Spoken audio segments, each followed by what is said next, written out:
All right, cut the music. All right, guys. Hello and welcome. My name is Brian Hawley. I'm with Advanced Micro Devices, and I want to say thank you, first of all, for coming all the way over to the WIN and joining us today. Very excited about the opportunity to speak to you today about how to achieve so much more on AWS by leveraging AMD. We like to say, have your cake and eat it too. Today we're going to talk about how AMD on AWS allows you to optimize in 3 dimensions at the same time. It's really fun to sell this stuff because you can optimize with performance, price, and power, oftentimes all at the same time. And then I'm delighted to say that I've got 2 other guest speakers to join me today. The first of which is James Wiggins. James is the tech lead for AWS's healthcare team. And then Leif Peterson, who's a RenderMan specialist from Disney's Pixar team.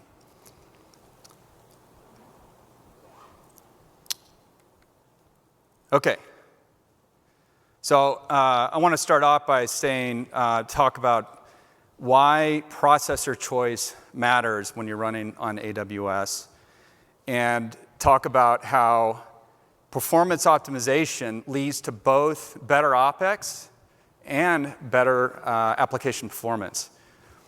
And then James Wiggins is actually going to join us and talk about how healthcare customers, a healthcare customer in particular, is helping hospitals and clinics scale and uplift their EHR, electronic healthcare record systems, by leveraging AMD, all while lowering their costs. And then Leif's going to join us to talk about how AMD's leading performance on AWS helps render animations faster and with higher quality, all while pushing the boundaries of rich and robust animated storytelling. Both 2 really amazing presentations. I encourage you to stay through the whole thing. Okay, let's get started. So, did you know that 2/3 of cloud infrastructure spend doesn't generate any business value? When we talk to hundreds of customers, look at analyst reports, we've realized that 2/3 of OpEx spend is just used for general IT overhead. That just comes straight from the bottom line. It's just the cost of doing business. And that leaves just 1/3 of compute cycles to generate business value. And especially when you talk about these new novel type workloads like generative AI, there's certainly a lot of really important advanced analytics workloads that are important to drive revenue and business value. But with, make sure I'm on the right side here. With AMD's Epic Power Gen 7 instances on AWS, you can unlock a lot of cycles. And that's just by paying attention to the processor that you choose. Just by a flip of a switch, you can amplify your profits and redeploy that additional compute to drive more revenue opportunity for your company. Sometimes it's even more than that. We've actually seen it as high as 45% in additional compute by moving to AMD. So unlock that additional business value and pay attention to the processor that you're using. So AMD's Epic Power Gen 7 instances on AWS, or what we call the Genoa family of processors, gives you the best x86 performance on AWS and the best x86 price performance on AWS. In fact, Amazon's own launch announcement talked about this very thing, highlighting the fact that it's the best x86 performance and best x86 price performance on Amazon EC2. And that's made possible because of Genoa's massive 50% gen-on-gen performance improvement, as well as the innovative server design that we did in collaboration with Amazon engineering. And that is what that does is allow Amazon to actually manifest the full goodness of that architecture and deliver that capability, that goodness, that value directly to customers.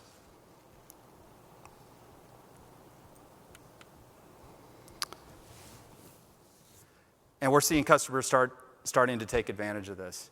We're seeing customers move to Gen 7, the Genoa product family, and achieve 2x performance, which means they use half the instances. Then that delivers on, by lowering your instance counts by half, you can achieve 37% OpEx savings. So this is a tremendous advantage. We call this performance-driven cost savings. And let me give you an example. If you guys made the Netflix presentation with AMD yesterday, you know a little bit about this, but Netflix has made the decision to move to AMD. They've selected Genoa, and they're already seeing 40% throughput improvement, 50% latency improvement, while having 16% less GC pauses in their service. And that's directly affects the customer experience. So the value of the product goes up, the experience goes up. But even better, this actually lowers their overhead costs. So they're delivering a better product and lowering their costs at the same time. And there's other customers taking advantage of this as well. So Amagi and Neural Magic are two other examples here that you see that are taking advantage of this performance-driven cost savings that we talk about with AMD.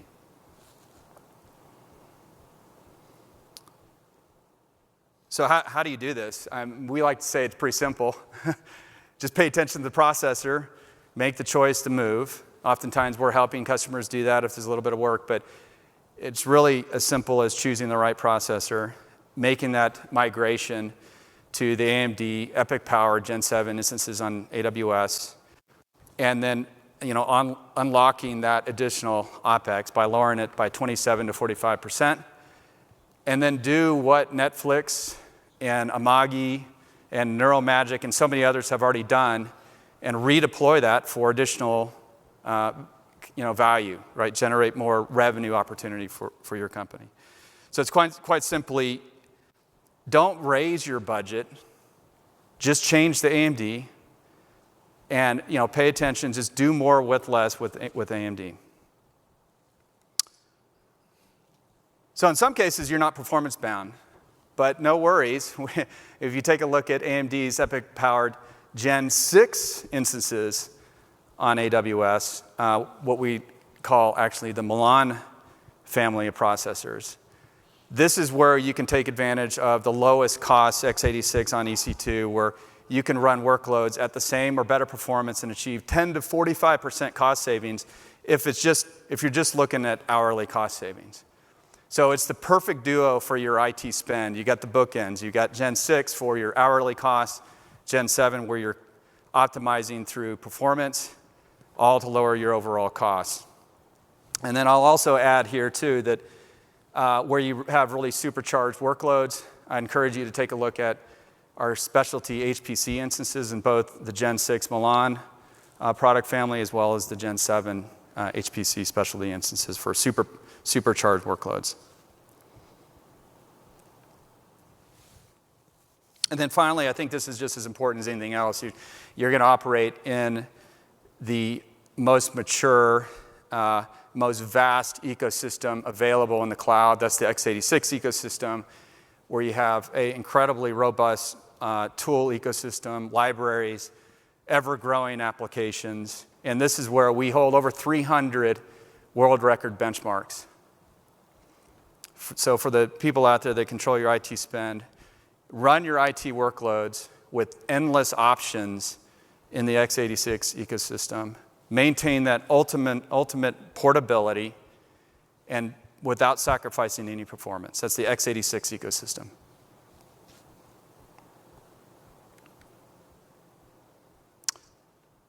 So the new way forward is what we call optimized migration.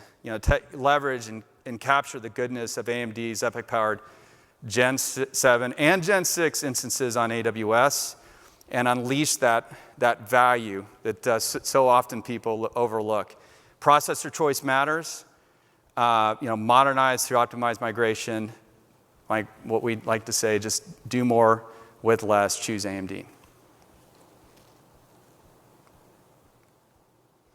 Okay, enough of that. We want to ask James Wiggins to join us from AWS's healthcare team to talk about how AMD and AWS are working together to take advantage of optimized performance. Cool.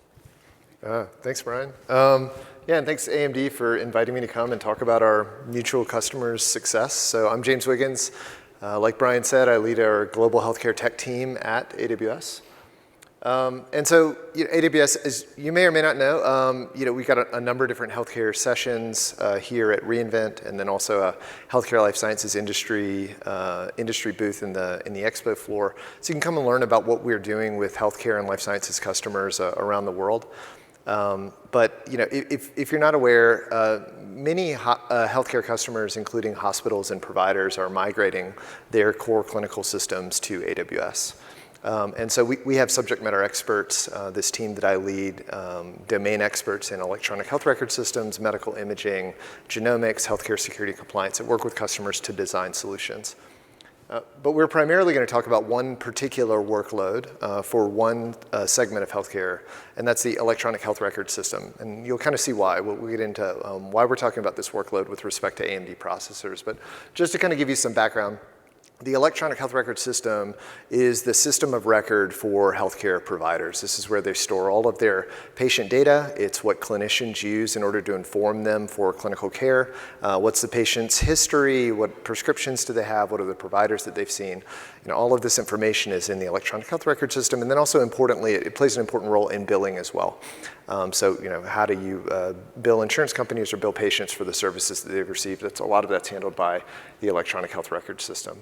And so we work with customers to migrate electronic health record systems to AWS. And the reasons why they choose AWS for their electronic health record systems and other clinical systems are, there are a number of different reasons. Security and protection from ransomware. This is unfortunately, it's a big theme across healthcare globally right now, is being the victim of ransomware attacks. So choosing AWS is a way to increase the security of their operations. They also choose it for sometimes to optimize for cost or to regain valuable floor space, building space for data centers, especially in metropolitan areas. Hospitals may have their data center in sort of the bottom of their hospital. They want to reclaim some of that space for clinical care or something like that, so they can migrate to the cloud. But probably the two dominant, when we're talking with customers about electronic health record systems, resiliency, the fact that the electronic health record system is available, and performance, the fact that their clinicians are able to access and receive the responses they need in a timely manner, are probably two of the things that are really at the top of their list, like must-haves when they're implementing. And so I'll talk about how customers achieve that with AMD processors on AWS. So with respect to resiliency, fundamentally, a core part of that is the way that AWS has architected our global infrastructure. This says 31 regions. We now have 34 regions, 108 availability zones across the world in AWS. And we do have customers, provider customers, that are using AWS around the world in order to host their electronic health record systems. And so you can see, if you're not familiar, the composition of one region, which is kind of like a geographic location where AWS infrastructure is available. Each region is composed of multiple availability zones, and you can think about those availability zones as being like a data center, but in reality, an availability zone is typically composed of more than one data center. Every region has at least 3 availability zones, sometimes more, and 3 is enough for customers to deploy these systems, the architecture for these systems, in a highly available, resilient way, even without using multiple regions. But it is quite typical for provider customers to architect across multiple regions and be able to fail over between them for even higher levels of resiliency. So this far exceeds what is typical in an on-premises environment, where a customer might have one local on-prem data center and then a co-location data center that they fail over to for DR. Even within one region, they're spanning across 3 data centers, which is typically even more than that. And then with multi-region, I mean, this is, the levels of resiliency they can achieve is much, much higher. In terms of performance, this is where we start to talk about AMD processors and how they've played a role in this. So we'll talk specifically about the Epic electronic health record system. And the reason why we'll talk about Epic is because Epic is the electronic health record system that many, many very large provider organizations are choosing to run their hospital systems. And because really large provider systems are choosing Epic, that also creates really high performance requirements, particularly for the Epic database. So think about, we're not talking about like a database that would run like a single hospital. Think about like hundreds of clinical care settings, millions of patients, and all of that information being stored and needing to be able to be retrieved in a really timely manner to inform clinical care. And so that's what these graphs, these numbers represent. These are an Epic-specific performance measurement for their database. It's global references per second. I think you can just kind of like generically think about this as being like a transactional performance metric that they use to kind of tightly curate their customers' infrastructure configuration and make sure that it's going to perform to the level that they need it to for clinical care. And AMD, using AMD processors, you can see kind of our growth in these two types of configurations. S&P is a single database instance, and then ECP is being able to spread the database load over multiple instances. For really, really large health systems, they end up using ECP to achieve like these really high levels of performance. And currently, our highest performing instance for Epic on AWS is the R7AN, which uses, like Brian mentioned, the Genoa AMD processor. So that's what's able to achieve the 80 million global references per second, which we're really thankful can size 95% of all Epic customers could run their Epic system on AWS because of this compute performance.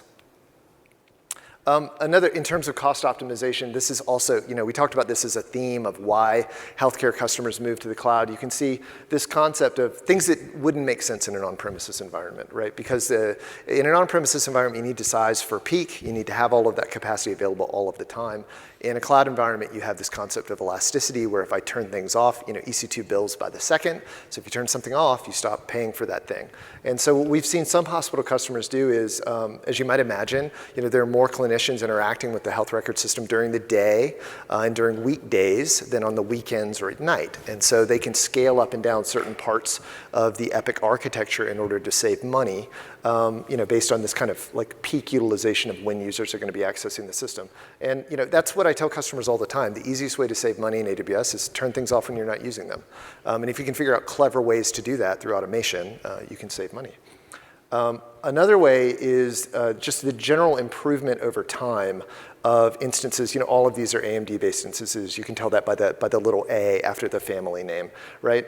So the general improvement in instances over time, and that creating the ability to, these are for the presentation portion of the Epic architecture, that increasing the user density that could be serviced by a single instance, and thus saving, like reducing the amount of cost per user that can be serviced by that instance. So, again, upgrades on AWS, this is another thing that doesn't quite make sense in an on-prem environment. You have to like carefully plan your upgrades. Typically, you have 3, 5, 7-year hardware life cycles.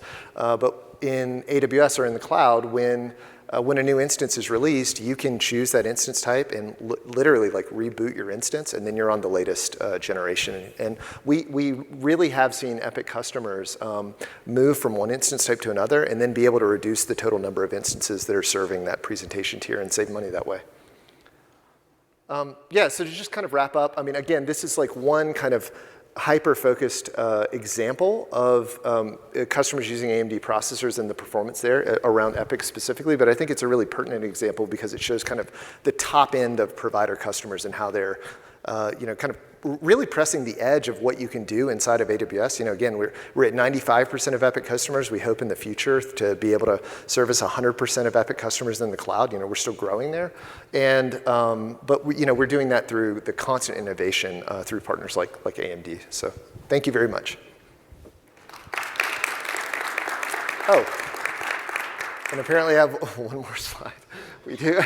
I'd be happy to meet. We have lots of documentation, training, and healthcare automation to help healthcare customers get started in the cloud.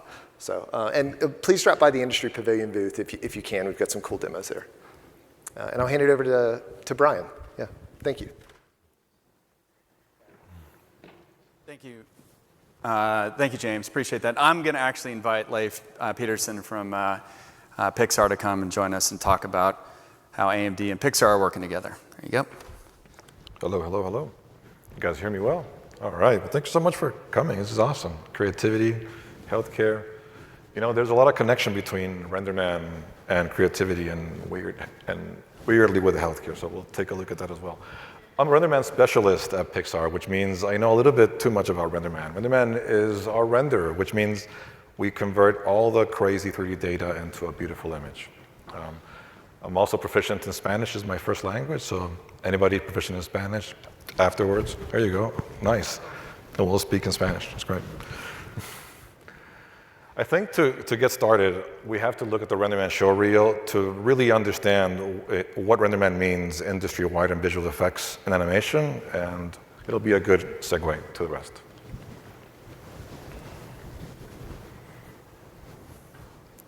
If we can give it a little bit of volume, there we go.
Studios, they're amazing, and they not only do they, thank you,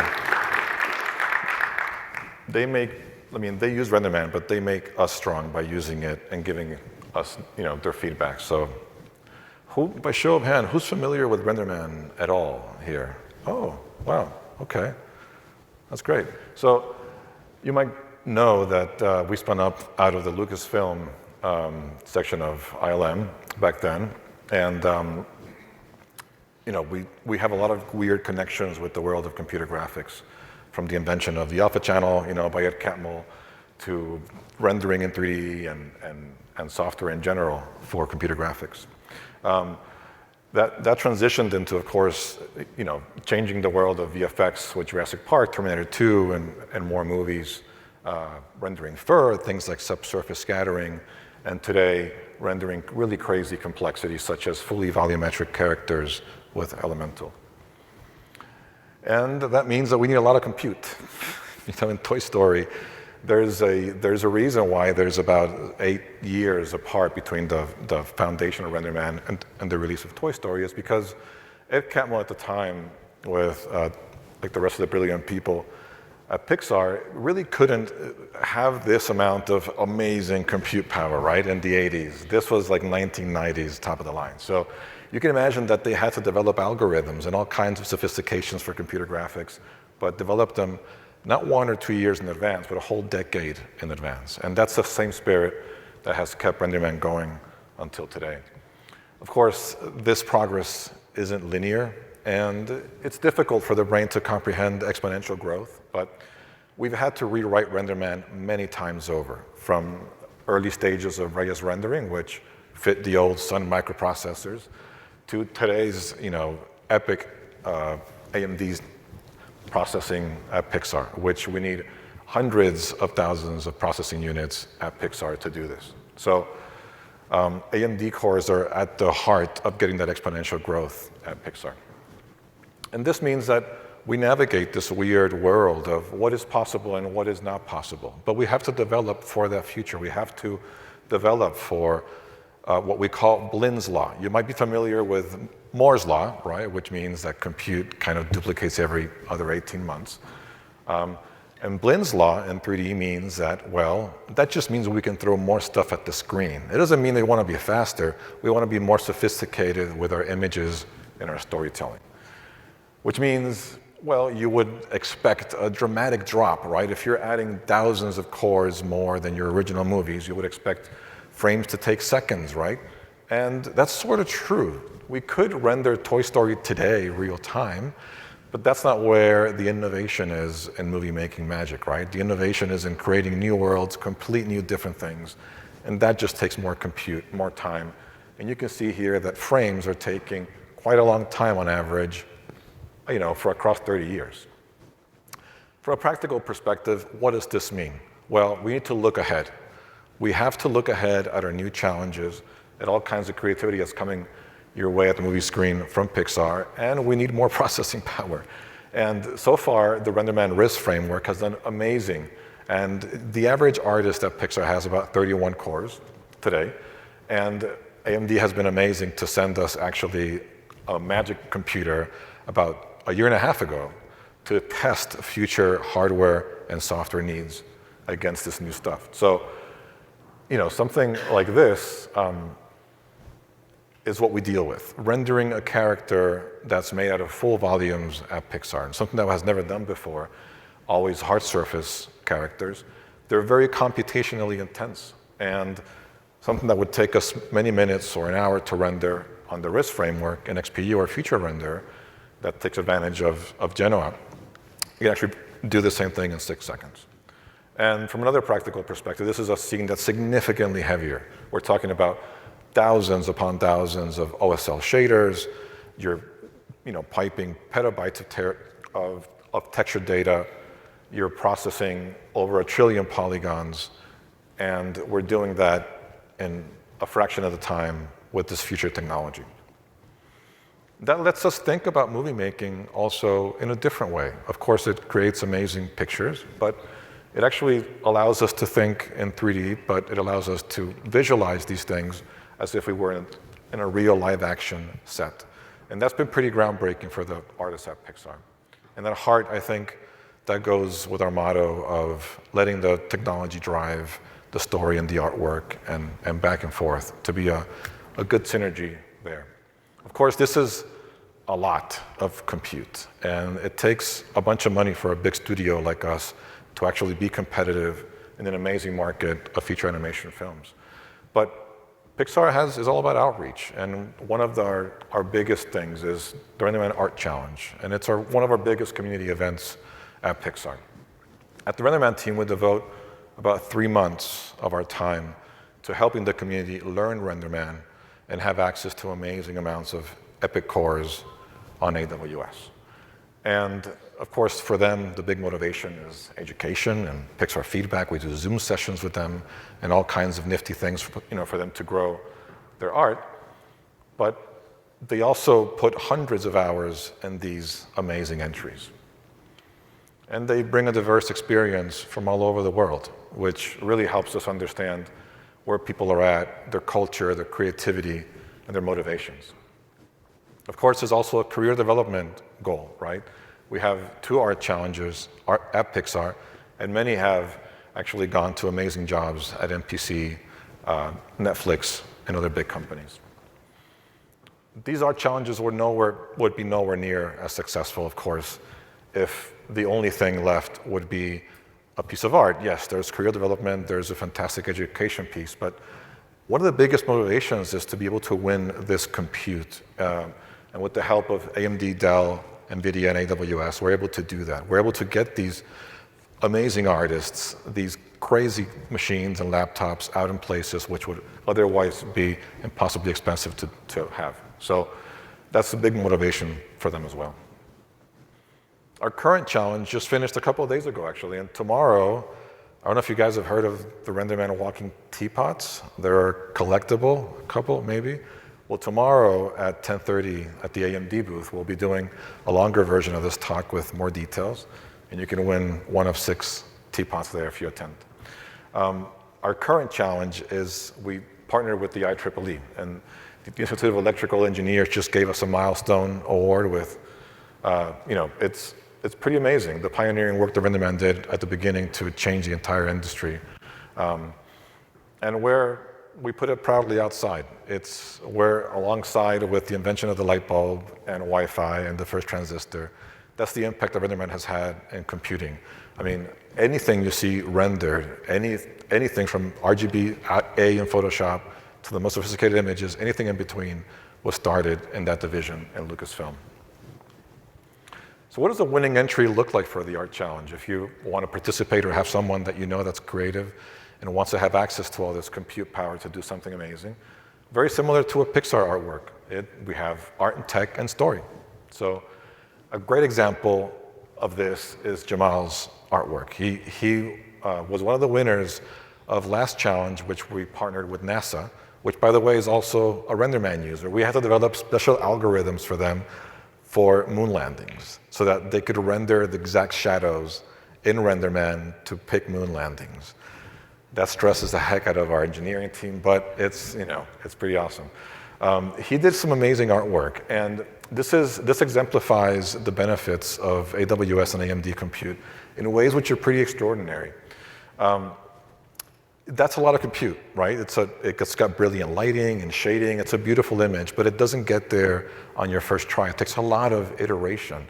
And iteration can get expensive. You have to render a frame for hours sometimes. Well, compute resources. Thanks to Ranch, AMD enabled AWS, he was able to actually render this and start with something like this on a moving train, through Japan on a tiny laptop. And because it had a reasonable internet connection, he was able to upload these things while working in low res, upload them to AWS and render on Ranch, and get something that looks like this, significantly more polished after many weeks of work and back and forth meetings. So that's the power of compute in animation. It's not only about speed, but it's about beauty and competitive edge and quality. So with that, I'm wrapping up, and I want to thank you, and please go to social media. Like my son says, follow and subscribe, and we've got plenty of that. So there's a QR code if you want to send that to somebody and have them join the challenge. Thank you for coming. Okay, thank you all for joining today. Really appreciate it. Thank you, James and Leif. Appreciate it. Thank you.